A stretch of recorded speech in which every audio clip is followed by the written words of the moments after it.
I'm Dan Cohan, your host. I really appreciate you guys coming out here. This wouldn't be a great meetup without you. I want to give a quick shout out to the event, Cinderblock, for hosting us. Really cool. We changed from the Outlaw. So I think this was going to be a good one for the group overall. And then shout out to our sponsors. We've got a Rick Davis title right here, guys. Rick Davis Title Exchange. Give it up. So Rick Davis title, I can't recommend them enough for everything. With your title and exchange related needs, you have feels like we're sending about 1 or 2 files in a week now. So super fast virtual closings. Rick is one of the fastest repliers to emails that I've ever seen in any situation. So you'll definitely never feel out of the loop on your deals. So make sure to use Rick Davis. Also, Rex Rodenbaugh with KC Investor Funding. If you guys need any kind of fix and flip funding, go to Rex. 100% of your purchase and your rehab costs financed. So talk to him. He's also here, right there in the blue. If you want to pick his brain and get signed up, give it up for Rex. Let's go. Also, we have a rent-ready ritual management software right here, and then if you scan this code right here, you get a super special Dan Cohan discount. They're the rental software that I use. They sponsored the event as well, and we've been using them for about 2.5 years. It's super affordable, and they have a really good system. Lets you screen your tenants, pay online. Will really streamline your rental business if you're running that. Definitely a very good thing to implement if you're trying to do this stuff manually or use any other kind of software. It's super straightforward. So check them out. And we also have Stephanie with A's Cleaning Service that sponsors the event. She runs a cleaning service for your Airbnbs, your personal residence, your construction, anything like that. Come ask me for her information. She's a great cleaner, very affordable, punctual, and shows up and does a good job. So check her out. And then, guys, thank you for coming so much.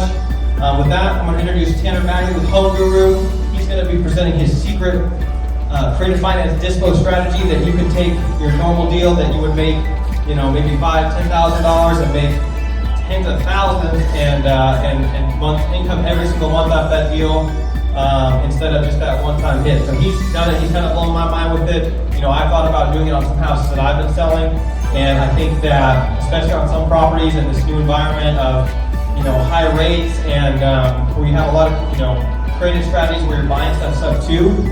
This is kind of the missing piece for how to really make a sub 2 deal make sense with all these low rates out here. Tanur's going to give us all these secrets tonight. So guys, with that, give it up for Tanur. Let's go.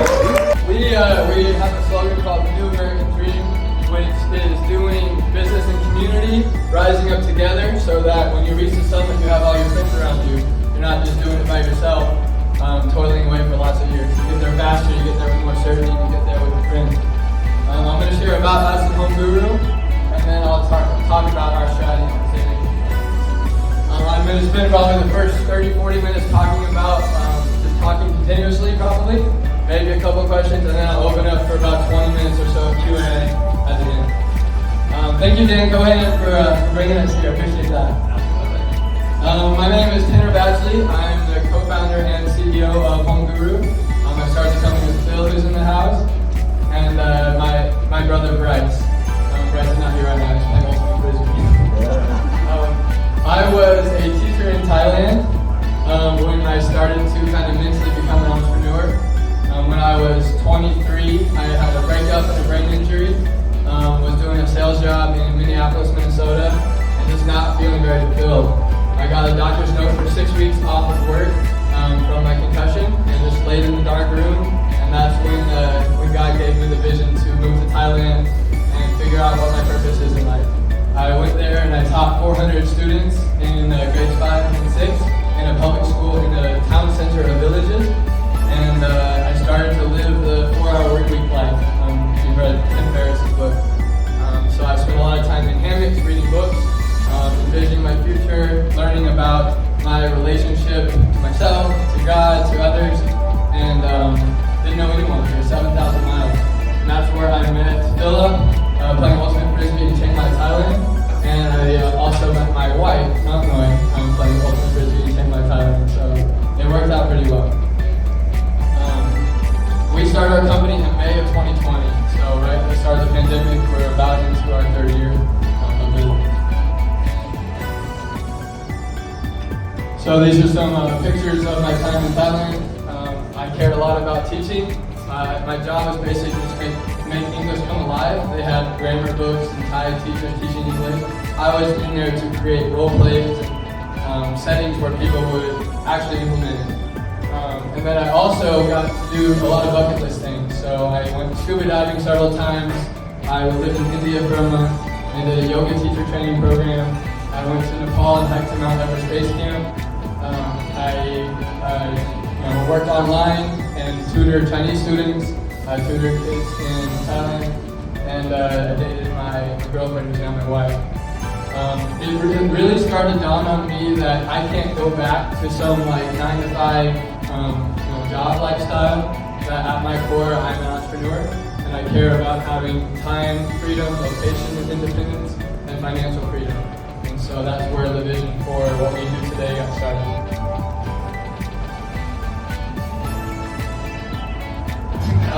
My dad, who's here in the back right there, he loves people looking at him. He came out to my wedding. I got married in my wife's village in Thailand in November of 2019. Shortly after graduating with my master's degree in education, I did a one-year master's program in San Francisco. I guess I needed to extra figure out that I wasn't suitable for teaching in the classroom. What basically happened is I read Rich Dad Poor Dad while I was in my teaching program. And that book is all about the poor dad being the teacher person, and the rich dad being the one that's an entrepreneur. And so I figured I could teach and lead and do the things I love in more of an entrepreneur environment. And so that's what I decided to do. What was going on was my wife was trying to visit me, and this time of the year was when the border was getting locked down, and it was just impossible. We tried twice to get my wife a tourist visa, and it got denied. And so I had to make a big decision on, we're indefinitely 7,000 miles apart. What are we going to do? And I felt I needed to choose whether to just break up and end it, move forward, or to get married, move back, and go through all that process. And after weeks of praying and consulting friends and family, I decided to move back to Thailand. So right after I finished my program, I became a full-time real estate entrepreneur. I'm the guy that put $30,000 on credit cards, 0% interest for 15 months, and I got after it. I went to spend my whole summer going to seminars. I lived in the back of a car for 10 days, went to all the brokerages in some 50,000 person town in New Mexico, found my first flip, went to a real estate conference the following weekend in Seattle, and I raised the money I needed. My business partner at that time drove in his RV to meet me in Topeka, Kansas, where I'm from, when I was staying with my dad, and we road tripped along with my brother to go flip this house. We lived in the driveway of the flip house for 5 weeks. And that's how I did my first real estate deal. The deal closed while I was on my honeymoon in Thailand. And that was when I was like, okay, I can do this.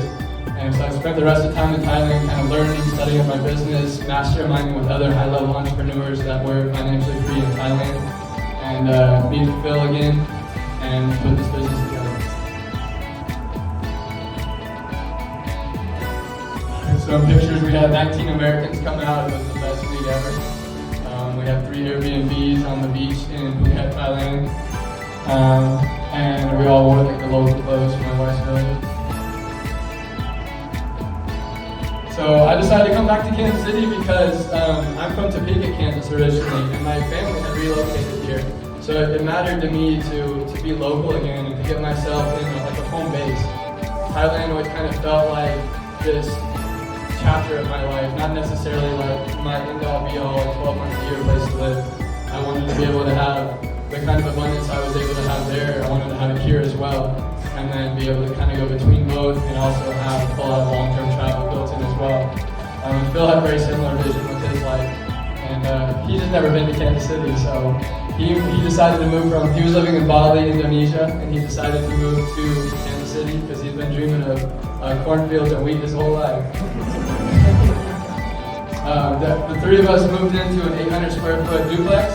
I negotiated a 50% off rate with the Airbnb host, who is having issues because of COVID. and that's how we started our business.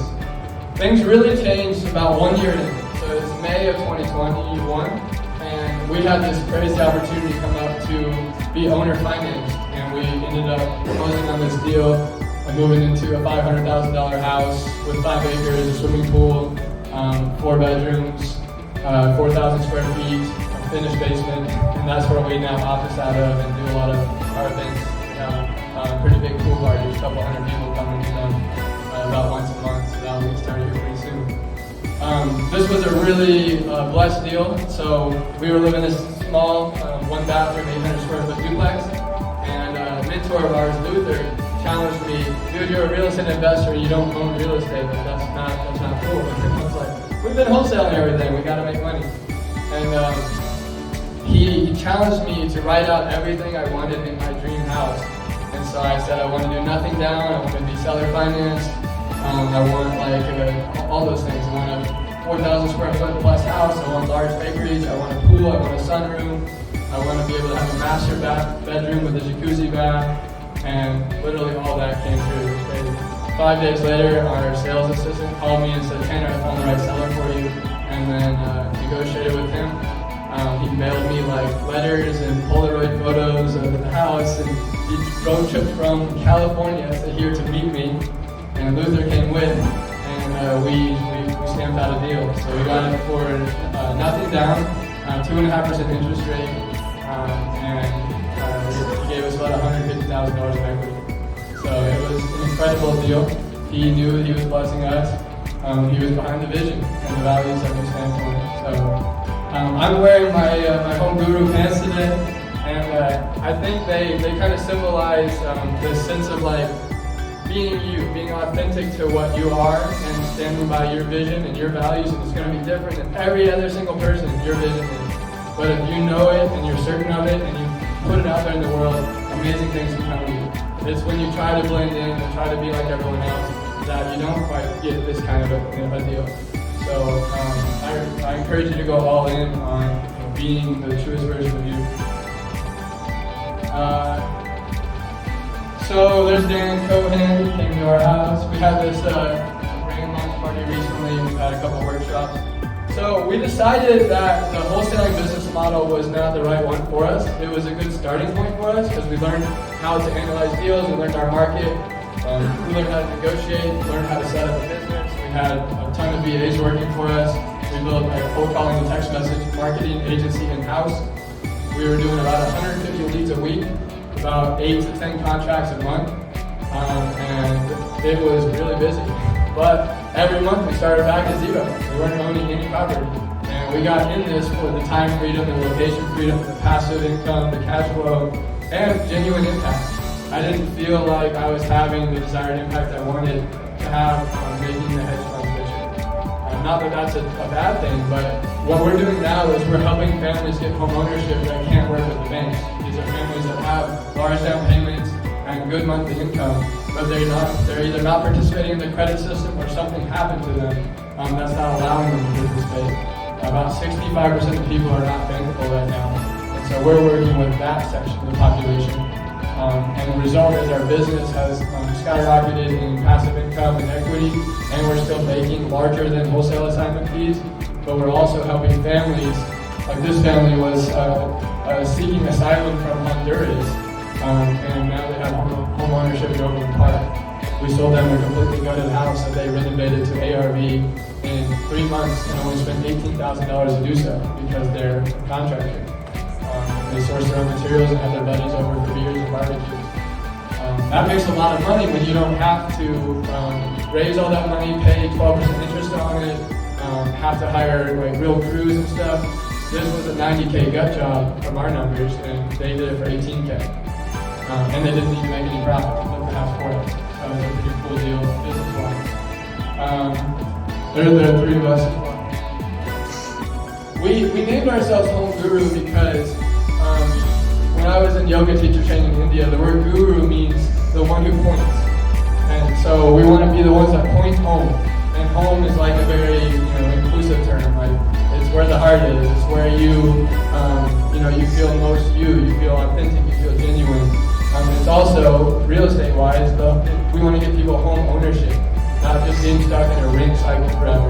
Because all you guys are here because you understand the power and the value, the leverage involved in owning real estate. And that's what we decided to allow others to participate in too. And so, we would not have got here if we didn't decide to work with mentors. For those of you that are in the room trying to do deals, you might be getting one or two kind of sporadically. That's where we were for quite a while. I think the first 9 months of our business, it was really inconsistent. We couldn't figure out how to get the lead flow consistent. We were basically like focus on lead flow, and then when you got leads, then focus on closing the seller, and then focus on selling the house. And what happens to the other two? They're not happening anymore because you're focused on selling the house. So it's this cycle of like inconsistency.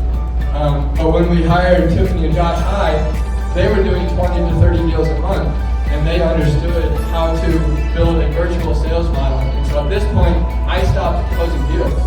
And when the founder of a company doesn't have to close the deals anymore and can truly be like the CEO and business owner, things start to move a lot quicker because you now have someone full-time working on the business instead of in the business.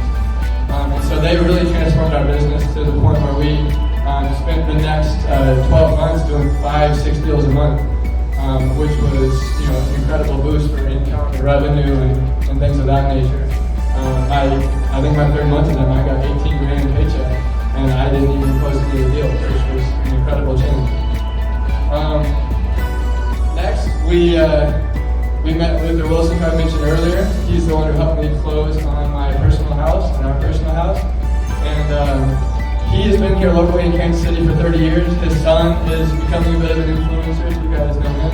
I mean, I spoke together at the Mary meetup a couple months back. But he focuses on this business model specifically for himself and his business. He's done hundreds of transactions. He's basically got his own closing title company as well. And he's always free to talk, so it's great. I spent an hour, 2 hours with him on the phone, lots and lots of times.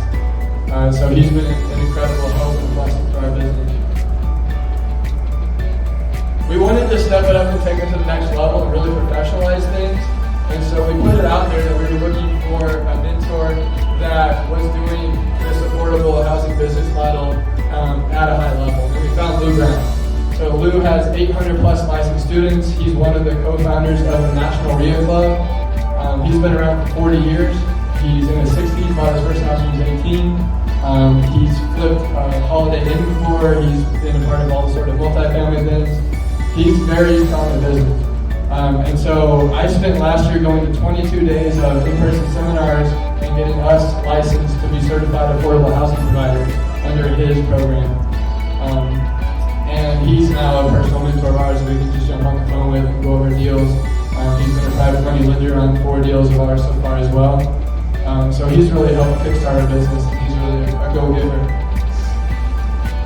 And then I think our final mentor that influences us a lot is Elliot Bisnell. He's a startup investor. His philosophy is to do business through community. He looks at ROC, return on community, in the investments he's making. He basically got started by starting a summit. It's a mastermind of purpose-driven entrepreneurs that meet up. I think they do twice a year events that are big events. But like me, he put his first event all on credit cards. He hired some of the top tech entrepreneurs of the early 2000s to go on a ski trip. That worked out really well. Then the next trip happened, and he got sponsors, big sponsors. And then the third trip, he was able to charge. And then I think on their 4th trip, they put 800 people on a cruise ship and had Pitbull and Dispo and founders of YouTube and Google and people like that on the thing. Eventually it turned into Kobe Bryant, Elon Musk, President Bill Clinton. And these guys are in their mid-20s putting together these kind of events. We just went out in Miami and spent a week with him. Phil is in a weekly Zoom mentorship call with him in a small group. It's been a blessing to have his influence in our business. I highly recommend reading his first book, Make No Small Plans, which talks a lot about these values of like doing business together. And the pathway to freedom is by doing what you love and what you're best at, not sacrificing that for some like, I'm going to do this hustle grind thing until like you get to the intel by doing the thing fully.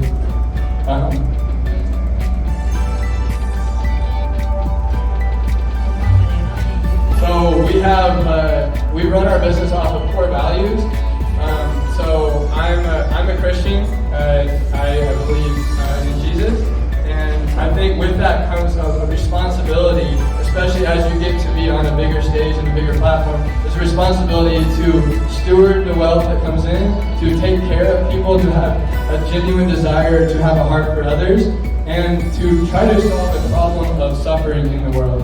And so we've decided that that's going to be our business model, and we've also decided to align ourselves with people that care about giving first, that care about the synergy that comes of doing business together, that wants to do win-win-wins, that is going to trust one another, that has the levels of faith that we have to take a step out and do something that seems risky and scary. And so that's who we've aligned ourselves with. And I really encourage you guys in your businesses, when you put core values in place and you let people know that you hire for core values, you end up getting a high quality team that's bought in and all in to the vision that you guys have. So Nathan Brooks is one of the guys that shares our core values. I have a podcast, People of Purpose, that I started when I was living in Thailand, and I interviewed him on my podcast this fall. We're going to start to put together like a monthly live podcast interview with some of the local entrepreneur influencers in Kansas City, and so that's going to be something that you guys can come out to also here starting shortly. We did retreat camp out thing, we traveled together, we did book trips last summer, all sorts of things, and so we're going to put together a more organized sense of community for these things. This is our team. We like to celebrate our wins. We have a house pug. She howls every time the bell goes off. We ring the bell when we get a deal. We figured out how to do a virtual model as well, so we have several virtual assistants working for us overseas. One of our first mentors sold a virtual assistant staffing agency that was all run by VAs. And so they helped us get set up with that model, and it's been really helpful to get people that are super consistent and a lot cheaper than the American workforce. So it really helps you get your business moving faster. We have now closed just over 100 deals in our 3 years. And really things started picking up about 2 years ago. So about 2 years ago, to today, we've closed about a deal a week, which is a whole lot of work, but it's been worth it. It's been fun. We've learned a lot. We have made a ton of mistakes. We have had to seek help from about a dozen people in this room to help us with funding or strategy or dispositions or title work. I know we've frustrated people that have bought from us. We have, had the seller pull the rug out from under us when a buyer was ready. We've had a buyer bail on us at closing, and we couldn't close with the seller. We've lost thousands of dollars. But the way that you figure it out is you fail forward, and you get better and better each time, and you reflect on it, and you just put yourself out there that I'm still going to do this. I'm not going to let that hold me back. And at this point, we've done 100 deals. We know how to do pretty much all the strategies at this point. And we've aligned ourselves with a power team of people that we're just super thankful for. We've decided to go deep into the local community rather than spreading wide to lots of markets. And I think that's starting to show a lot of fruit in our business at this point too. So we've only done the 5-county KC metro. So here's our business model. This is what Dan was kind of hinting at. I wanted to go through that in detail how this works. So we buy and sell single-family houses, and we do so through creative financing. Who here has done what they would consider a creative finance deal? I want to get a read for help. Yeah? Cool. Anyone that hasn't that wants to do a creative finance deal? Cool. Why do we like creative finance deals? Why is that better than going to a lender every time for a cash deal? It's more fun to be creative? Yeah, absolutely. Any other reasons? Lower down payment, you don't need as many funds. So I started the business with no money, tons of credit card debt, right? We got this wholesaling rat race. How are we going to start to qualify for loans? How are we going to get banks and lenders to lend to us? It's not, we can't, right? So the way we started buying houses was by convincing the seller to become the bank.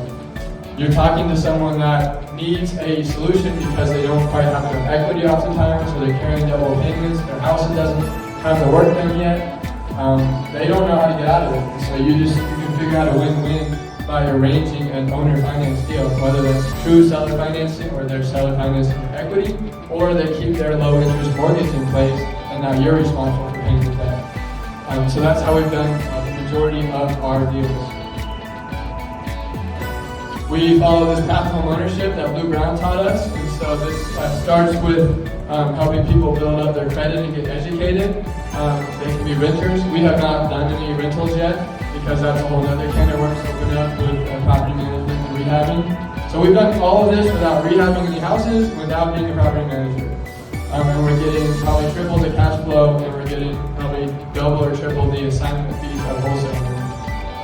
And we're doing it all without using any of our own money. So we do a lot of the gold level, which is what he calls agreement for deed. We call contract for deed in Kansas City. And this is where you are financing the family for home ownership right away at day one. The thing is that they don't get title until they pay you off in full. So it's just like when you buy a car and you buy it with a car loan, you don't get the title to that car until your loan is paid off. And then we hope that they can get to the platinum level and become bankable, and that's going to lower their interest rate, and that's going to give you a big payday on the equity at that point. We've also done the rent-to-own as well. We do this if the situation calls for it. And so this is people with a little bit less down, maybe the house needs a little bit more work, and then when they do the work, we have a work for equity program. So if they do the work, then it counts towards their down payment, and then it switches. And so that's one way that we're providing home ownership as well. The point is, we're giving people a path to it. I went to Lou Brown's events, and I met a girl that was on the program. She had terrible credit, had gone through divorce, had very little money, figured out she got a job, she was making good income there, just had a lot of broken credit, and she was years away from being able to use a bank. She came in on the rent, then the rent-to-own, and the agreement for deed, then she cashed out as the homeowner, and then she took that and she bought the program from Lou, and now she has owner-financed 50 homes to other families. That's an example of like getting people just on the path to being able to be a blessing for others and achieve financial freedom through education. Like, none of us really, maybe you feel like you're a genius. Sometimes I do. It's really not about being masterful and inventing the next Tesla or next social media thing or AI thing. It's about just following the rules of the game and getting educated and knowing your options and having a tool belt that can solve the problems, right? And so education really does set us free. And we've just really dove in education. And that's what's gotten us pretty far in our business. We do a lot of modeling, like what the mentors teach, and then we figure out how to tweak it to us afterwards. We've had 20 plus families now get home ownership through us. It's been really cool. This family right here, he owns a restaurant in Lee Summit, and he never had taken part of the credit system, right? He had $100,000 that he put down for us, which Luther says is the Kansas City record. It was like our first one, so that was crazy. To me, that was a sign that like this is the right business for us. But what was happening was the seller was going through foreclosure. I was working with her for like 3 months, and she was like, "Oh, I'll get it figured out." But the day before the auction, we needed to get it cleared. She was $27,000 behind. So I lined up this buyer, and he came in with $100,000. We cleared the arrears. We took her mortgage over subject to the existing mortgage, meaning we left it in place. It was at a 3.5% interest rate. They gave $100,000 down. We gave 27 away. So there's the profit, right? And then we also financed that family for, I think, $70,000 above what we had to pay for the house. So that created equity, and then created cash flow, and then the guy paid us off like in giant chunks because his income was great. And so that deal hasn't made us a bunch over time, but it made us a bunch, in a short period of time. And it was really helpful to put our cash to use in the business. This other family took over a house that was had a lot of water damage. It was in Overland Park. It was gutted to the studs. They had taken the flooring, the subfloor out. There was no toilets or showers or kitchen. The family paid, I'll go over the numbers on that one, but the family paid a fair price for it. We gave them like $50,000 less than the ARV. They came in and put $18,000 to work, and now they own $38,000 equity in a house in Overland Park. We made a bunch of money on that because we sold it for $50,000 under ARV when it needed $90,000 to work. Most investors following like the 0.7 of ARV minus repairs. The author's like $100,000 less than we sold it for. So that I think is pretty cool that we're able to use our knowledge and just be able to be creative and figure out how families can get home ownership. This is our team gathering on a Monday morning. We like to get pumped up for the work week. Sam and Jacob have come on board here recently, and it's been a blessing to have them. They've both been loan officers. They're both really good at people and sales, and so they've helped bring a lot of like financial responsibility and stewardship and just like an awareness of all the moving parts to the business. And Phil and Bryce have been focused on implementing all the new changes that have to come. We already had a business, but this was a big change, so now to start owning them and becoming the bank for like $3 million of loans. Like that's not just something that happens overnight. So you got to figure out how to set up your infrastructure to do that. We had to consult with smart people, go to meetups. Smitty's talking, Tony Barnes is talking. We're learning from the best in Kansas City about how to do this stuff. We still don't do it perfectly. There's a lot of rules to pay attention to, as Brian Whitberry has pointed out to us recently. So get better every day. 1% better every day, you're 37 times better by the end of the year. Our acquisition strategies are cash purchases, so we got pretty good at the wholesale model, and that's where you're coming in with the cash discount, quick closing type of thing. Seller finance, this is where they're financing their equity. So the reason that someone would seller finance to you is that it's really advantageous for them if they own a free and clear house. They're about to get slammed by the capital gains tax and the depreciation recapturing tax that happens if this was an owner-occupied property. And so we've had people that will seller finance to us because we're going to pay a little higher purchase price and we're going to save them a whole bunch in taxes. And then they're also getting that cash flow for the next 20 or 30 years that they've been used to as a landlord without the headaches of being a landlord. So that's kind of the value proposition that we talk about with them. Sometimes we do a hybrid of the two where they have a mortgage and they have equity. So we take over their mortgage payment and give them more of the equity in the deal. Cash price is one tool, and it does work a lot of the time, but what we're finding in this changing market is that people that were in these bidding wars 1, 2, 3 years ago don't have the equity that they need to be able to sell and not come out of pocket. And so that's where it's helpful to be able to do the seller finance and subject to. If any of you guys are doing off-market lead generation or running into these situations where your cash offer can't work for the seller because they have to come out of pocket with money they don't have, definitely reach out to me and I can help you structure that conversation with the seller. We can maybe do the deal together, or I just kind of coach you through it. We're really looking to work with that next generation of deal specialists, being an advisor and consultant to the seller. I want to create a culture of treating sellers well. We're completely transparent with sellers about what we're doing, how we're making money, what we're doing with their house afterwards, how we're putting a family in, and we really do everything we can to earn their trust. Subject to, another one where we take over their existing mortgage. This is debt that they have qualified for. This is debt that's already in place. It's very low interest compared to the rates today, especially to investor rates. So, investor rates, hard money, you got 2.12%, 3.14%, things like in that range, right? And you got origination costs, and you got a bunch of paperwork, 2 years of taxes, bank statements. You don't have to do any of that when you do subject to. The seller just, lets you take over their existing mortgage. And then on the refi side too, we don't have to refi, right? It's already in place. So that's really helpful when you're buying a deal at 3.5% and we're selling at 9%. That creates an arbitrage on maybe $200,000. That goes a long way. That's a lever for wealth production. So our strategy for dispositions, we focus on contract for deed primarily. Like I mentioned, that's where we remain owners on title, and they get equity in the house. So any appreciation of the house is theirs. Any work that they do to fix it up is theirs. They have complete ownership mindset, and that changes the game. Right? Who's been a landlord for a tenant that has not really cared a lot about the property? Right? These people care about the property. It's their property, right? So they're the ones putting in the nice new windows, the new heater. They're fixing up the roof. They're laying the new flooring. They're putting the backsplash that they want.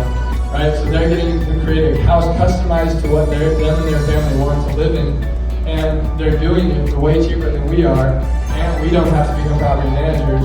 So, I could live in Thailand, right? Like, again, you got to have your vision clear. Like, what are you trying to do with your? Well, why are you doing rentals, right? And what part of rentals isn't quite right? Maybe there's a place in your portfolio for some of this. Seller financing as well. We do if they have large down payments. It doesn't matter that we're giving away title. And then we do lease options on our work for equity program, where they put the work into the property and flip it for you so that it's refinanceable or up to ARV standard, and then we give them the contractor deed at that point.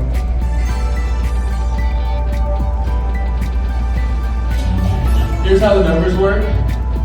Bobby Wheeler, who's in the room here, made these sheets. This is the deal maker. What's the price? $300,000 for the program or something else? Yeah.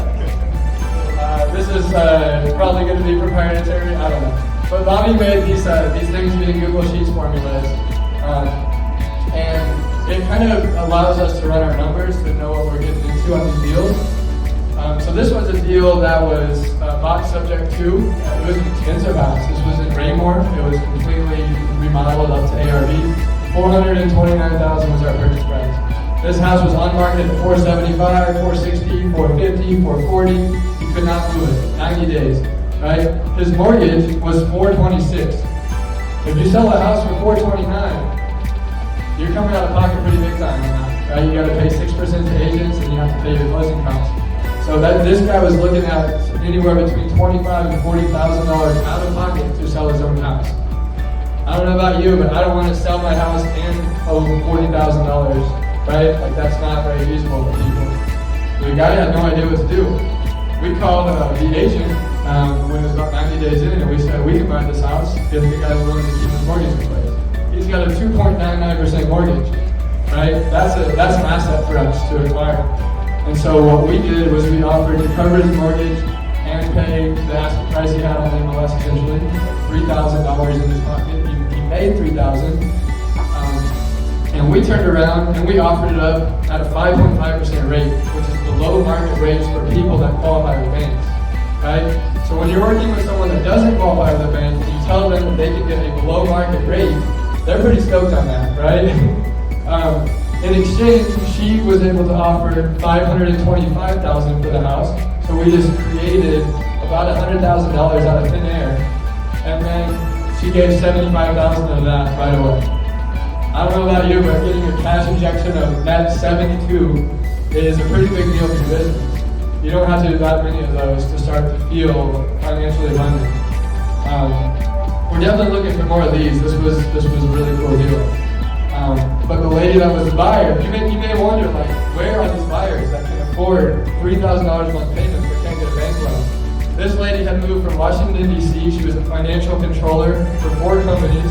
She was self-employed. Her income was too variable for the banks.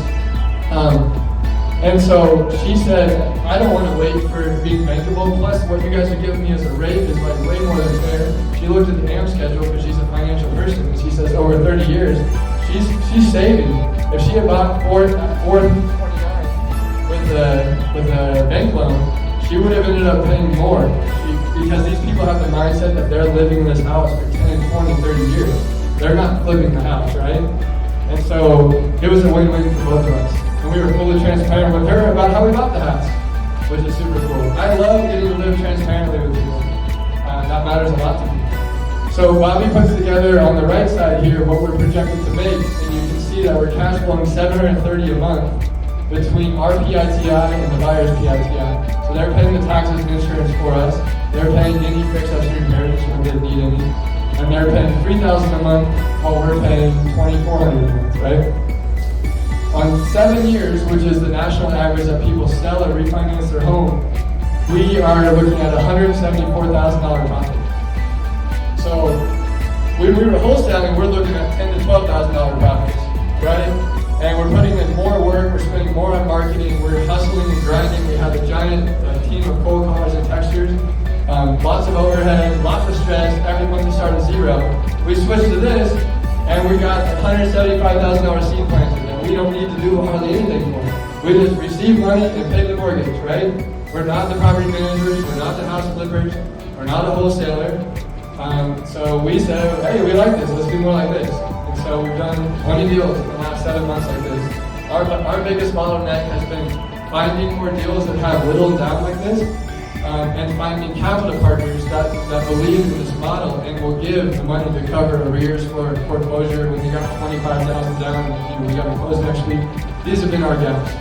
So we're looking to partner with people that may have 10, 20, 25,000 to quickly cover arrears, that are happy to be in the second position, get a high interest rate, and get equity in the deal alongside of us, holding the note with us. And then in certain situations, maybe if we're doing a subject to like an investor loan, we'll just refi out and get you your money back. So here is another deal that's a little bit different. This was the house over in the park I mentioned, that $90,000 gut job that did for 18. This one, so the seller's highest cash offer was $200,000. Our cash offer was about $180,000. This needed $90,000 of work, right? We bought it for $255,000. Why would we do that? Well, if you look here, she financed, cut it out. She financed $127,000 at 0%. Right? Every month that we pay that, it's a 100% reduction in principal. And then she put a subject to on the $103,000 at a 3.13% rate that was already 9 years into the note. So it was in the accelerating part of the amortization schedule. So when you look at that and we have a tool like this, we see we're going to make $109,000 in 7 years, right? We weren't going to make anything if we tried to beat her highest cash offer, because she was getting a cash offer directly from, I think it was OfferBank, right? Those are the disposition buyers. You're not going to like offer more and then try to sell to someone local for more. That just doesn't happen. So this was a non-deal. We would have made nothing. We would have moved on. We wouldn't have helped her. She was displeased with the cash offers because she has equity, right? She only was $103,000. She didn't want to have to take a cash offer and be done. This was her first ever property, her only property. She intends on getting out of the game for the meantime because she was overwhelmed by the stresses of being a landlord and having to fix a property. She was dealing with this insurance company for 9 months, had vacancy the whole time. She went through stage 1 of the rehab, which is to gut the house. And then stage 2, the money wasn't coming. The insurance company would not give it to her because the contractor billed incorrectly, and there was this like dispute between 2 third parties, tons of bureaucracy. So she said, I'm done. I can't keep living my life. She was bleeding $2,000 a month or whatever, or on that mortgage for 9 months. She needed out. I asked for everything she needed. She needed a little bit down, so we gave her 10% down, which is higher than we normally give. We gave 25,000 down. We didn't have 25,000 to give down. So how did we get that? We got a buyer to give us 25,000 down, right? So we took the buyer's money, we gave it to her. I told her that was my plan. We put a projected closing date, but I said I gotta find the buyer first. She said that's cool with me. We found the buyer. This buyer was a family that had been living in a 1 out of 10 school district in a high crime area. They were scared for their daughters. They barely spoke any English. The guy has a small contracting firm that was going well for him. He can't qualify with the bank. They would love to live in Overland Park. We financed them at a 6.75% interest rate. This was one of our first deals. It was back in the summertime, so that was when rates were a little bit lower. And we started cash flowing $312 a month, and we're making about $1,000 a month in equity because of that low interest or no interest note on the back end. Finally, we have how it looks on a cash deal. I put this in here because I know a lot of you guys go do the burger method. That you buy cash or hard money or whatever, and then you refi out. And it's a great method. Obviously, it works super well. But this is what happens if you do the burger method, and instead of put the renter in, you put in the lease option person in, who fixes up the house for you, and then you sub to your own refi. Does that make sense? Right, you get the refi in place, and then now you extend the financing because you have the 30-year financing. So this is what it looks like on this deal in KCK. We came in with a capital partner on this one. We actually bought it for $97,000. Philip locked it up, and we ended up wholesaling it to the partnership for $107. So we made a $10K wholesale, right? When we were looking at maybe wholesaling this deal, we were thinking we might be able to sell it for $107 at best. We might have made 5 to 10K wholesale. But we got a 10K wholesale just through the capital partnership, And then after that, we sold it for $185,000, $35,000 down. We charged the buyer $5,000 in closing costs, so it was technically $30,000 down. We got an 11% rate on this one because we sold it about 20% above market rents, which we found to be the threshold for when you're like, when they start to be like, oh, it's not affordable anymore. By the way, affordable does not always mean cheap. It means what someone can afford, right? So we define that by they should make an income of 3 times what the monthly payments are. So this family needs to make about $5,500 a month to afford an $1,800 mortgage. That make sense? So on this deal, we sold it for $185,000 when we bought it at $97,000. We just created $90,000, 100% markup on the purchase price without doing anything. We bought it as is, sold it as is.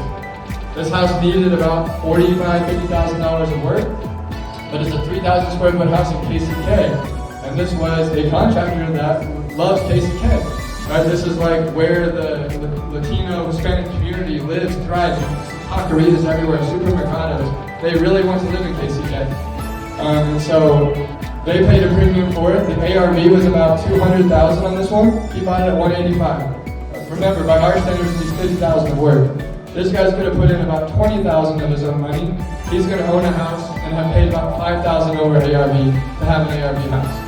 And he did it without having to get a bank loan, which was impossible for him. So he's pretty stoked about it. He was begging us to sell him the house. There was a bidding war going on, and we had to ultimately choose our buyer. Up front, we're making about $30,000. We're cash flowing about $500,000, and we have about $43,000 of equity created. Again, we made the $10,000 wholesale, and over 7 years, we're sitting at $103,000. If they go the full time, it's $200,000. And this is underwriting at a 9% DSCR refi, right? So think about if you can get yourself creditworthy and you can get a 6.5%, 7% rate. This cash flow is going to be more like $700 for you.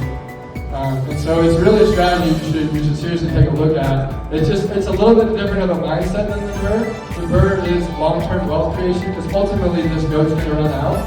But this is a way of accelerating and pulling all the levers of accelerated wealth creation.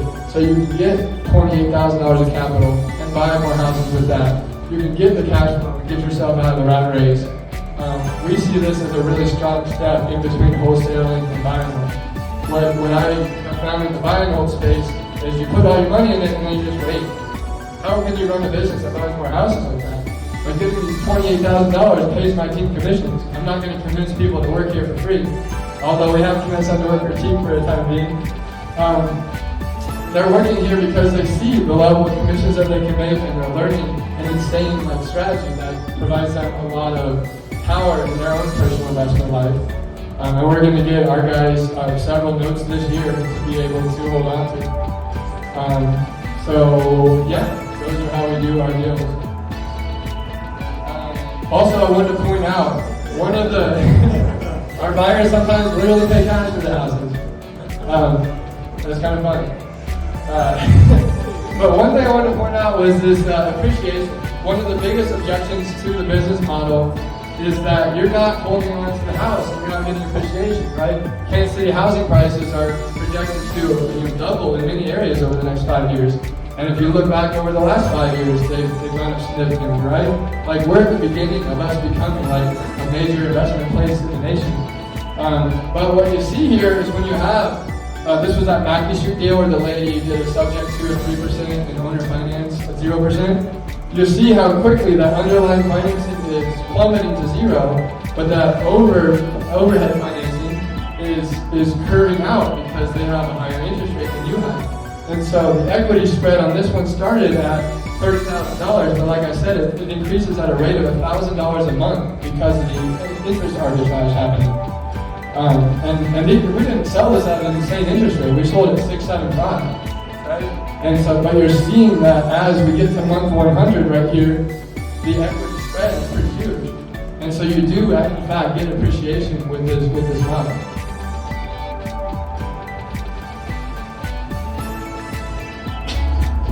We have a philosophy as well that we're trying to really, really adopt, and that's about creating local value.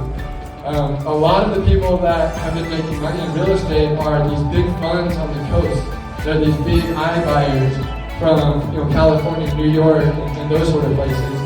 What if we could keep value in Kansas City? What if by me doing a deal with Clay and him doing a deal with Samson and Samson doing a deal with Phil and using Alex Cheng as our lender and bringing in Smitty to do the notes, like what would happen? All of us would rise up, right? Like that's how we create an ecosystem of value. It stays contained in Kansas City.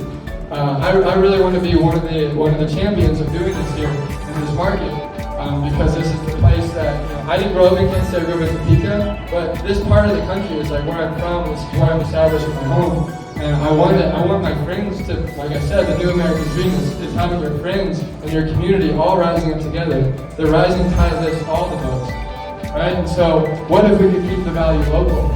What if, the family that I sold to can learn real estate investing education and they can finance families in their community? What if we are studying real estate together and we're going on road trips and we are adding value to other markets and those people are using us and our knowledge and our services and JVing and partnering with us? What if the capital people we use are local people that go to our churches and exist in Kansas City and have families here? What if they can give more to their local stuff, right? Let's stop being a place that relies on these major markets for us to get our stuff. We won the Super Bowl. We can also essentially win the Super Bowl in the real estate world right now. We're sitting on a major opportunity being in Kansas City where many houses still meet the 1% rule. You don't see that stuff in the coast anymore. And we're headed towards these highly appreciating, subdivisions. Overland Park, you're going to see houses be worth $1 million here in the next decade, right? This is what's coming in Kansas City, and we should be aware of it. We should all set ourselves up to mutually succeed and not view it as this lone wolf thing where if by me breaking in Clay, I'm not getting as much. Maybe in the short term, there's little sacrifices that will need to be made like that. But if we're doing this together, we're going to create an amazing opportunity for Kansas City to become a mecca for real estate entrepreneurship. And so we're putting together a lot of things to bring together community in Kansas City. And that was one of the things I wanted to really talk about. So this is our house. This is our pool party. We're doing a lot of things this summer to build community. Last summer we had 3 pool parties. Each one had about this many people, or probably about double this. And this is full of entrepreneurs, artists, creators, people that are stepping out onto their unique path of purpose, and they're living, an out-of-the-box lifestyle. There are people that are after financial freedom, that are escaping the rat race, that are changing their habits and their beliefs every single day. And that's who I want to align myself with, because it's hard. It's really hard to do this on your own. There's a lot of messaging out there that caters to the consumer mindset, that caters to scarcity, that teaches you that what we're doing is incredibly risky. And it can be risky if you're doing this in isolation, but it's not risky if you're doing this with people that know what they're doing and have been in the game for a couple of decades, right? So we're putting together community events, and at the end I'll have a QR code where you can get on the list and be alerted of all the different events. We're going to do monthly pool parties. We're going to do some weekly study groups. We're going to have live podcast interviews, and we're going to start doing outings as well. We're doing education coaching consulting, so I'm working with a couple of people, and Phil's working with several people right now to teach them how to basically bird dog and find deals, how to perfect off-market lead generation. We have taken our employees that created our text messaging, cold calling, marketing system, and we've taken them out of our business and into their own business. So we've actually partnered with them and turned them from an employee into an entrepreneur. Dan has just signed up to be a client of ours, which is really exciting. And he just started this week. But we're offering off-market lead generation assistance too, so getting you a text message, cold calling, list polling, and just kind of consulting and guidance around how to do that well. Obviously we're speaking, we're doing right here, so we intend to do more of this. And then we also are creating an education community here in Kansas City that's going to be meeting up for a weekly study group to go through real estate education, just get really versed on the fundamentals and the principles of how to do this well. Because it can be really risky to have just studied YouTube and try to do something you can get burned. We don't want to have a bunch of people screwing over sellers, trying to do subject twos, and and getting behind on mortgages, defaulting, getting bankrupt, and having foreclosure. That's no fun. So let's be vulnerable with where we're at. Let's study and learn together. Doing business is not all about just working all the time, right? A lot of us got into this world so that we don't have to work all the time. And we really adopted this belief at our house and our community. And we're now going to be opening up more group excursions to more people. So just a couple weeks ago, we went as a house to an alpaca farm out near Harrisonville, Missouri. This is not very far away, right? We have the Ozarks very close by. We went on a trip to Miami with a group this last October. We went kayaking, hung out with our mentor. We have boat trips, we're doing dinner parties, all this sort of stuff. So I'll put the QR code at the end, but if you want to come to any of this, that's how you're going to be able to find out about it.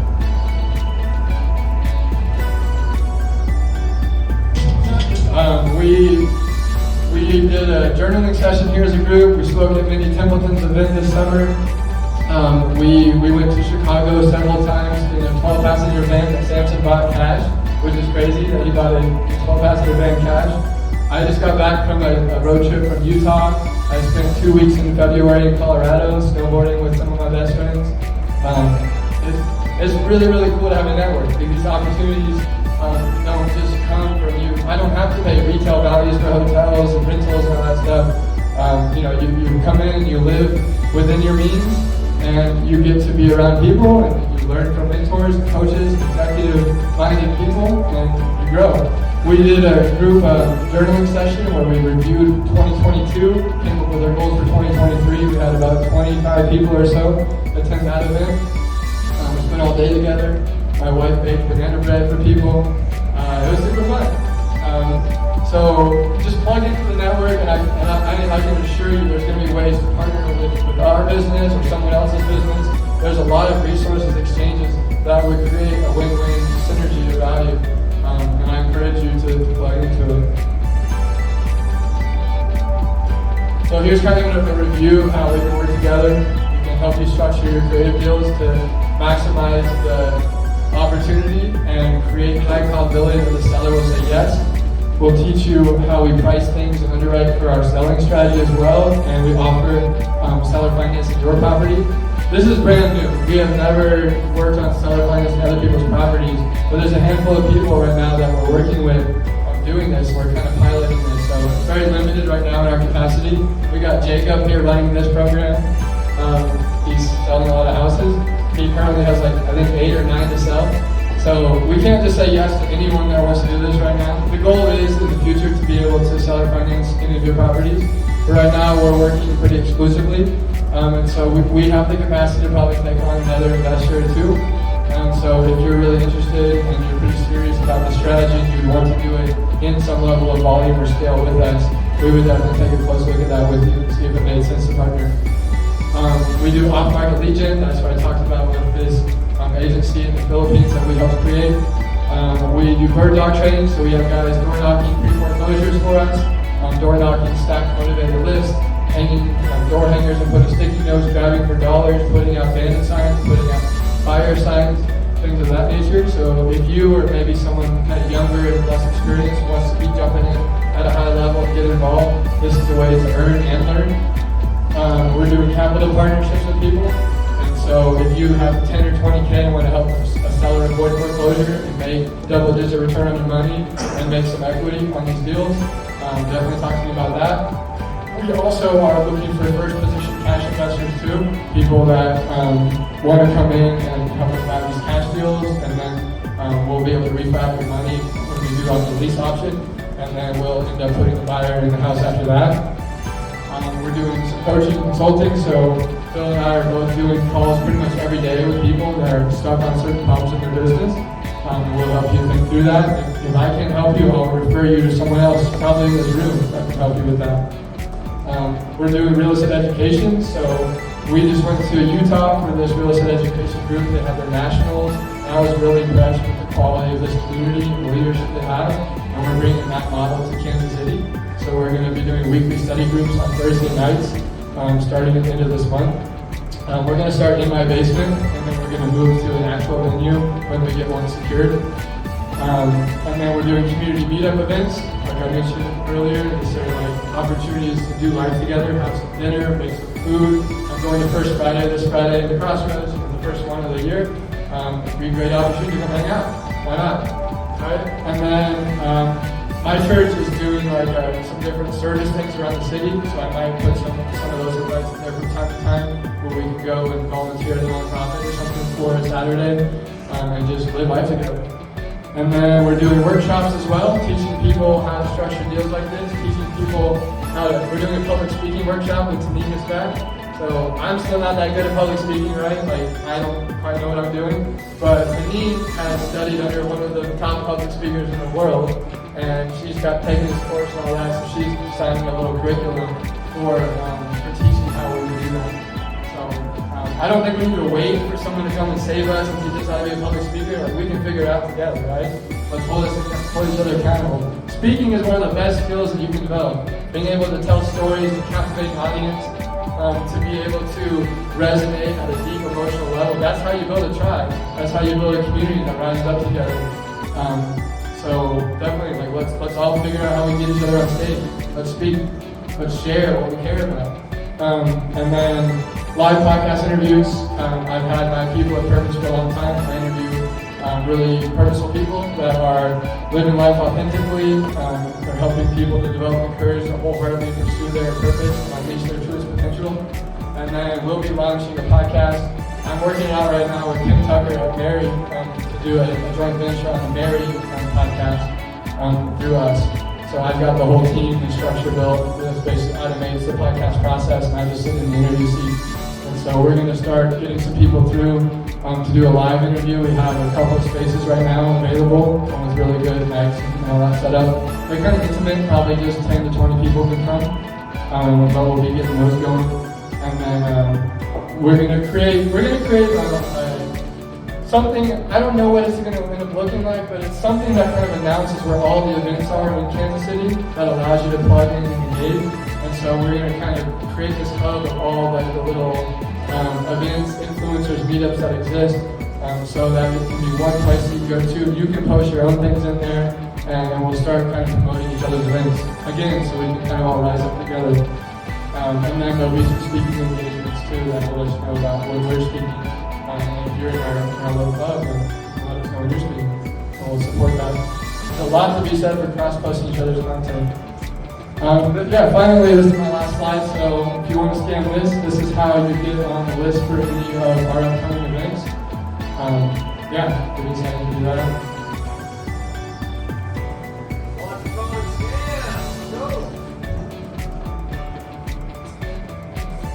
So when you scan this, the first one is where you would go to register. Just real quick, just give your name, number, email, maybe a social media link. Something, so we scan this, the first one is where you would go to register. Just real quick, just give your name, number, email, maybe a social media link. Something so we can have your information. And then if we create a Facebook event, I'll make sure to get you added on to your Facebook. I'm going to put people in text groups. And then as we get to know each other, you can just respond back and say, I don't want to hear about this kind of thing, but I want to hear about this. We can start to sort through the sub-list from here. Try to avoid spamming you on things that you're not interested in. On here also, after you do that part, you can follow us on our social medias. I'm making videos. My goal is to do 3 a week right now, where I'm teaching through Reels on how we do creative finance, how we help people, what a testimonial has been recently, how we think about culture, what our story is, things of this nature. And if you want to really plug in to our community, kind of like learn how to do social media marketing, I'm trying to be an example of it. We got people doing like Cap, who's just really mastered it right now. And so it's an opportunity to kind of just fill your feed with good influence. To be able to kickstart your business. This stuff goes so far. It's unbelievable what comes through the DMs when you just put yourself out there online. That's how we found so many opportunities in our life. So with that said, I think I'm done talking, and I'm ready for any questions that you have. Thank you.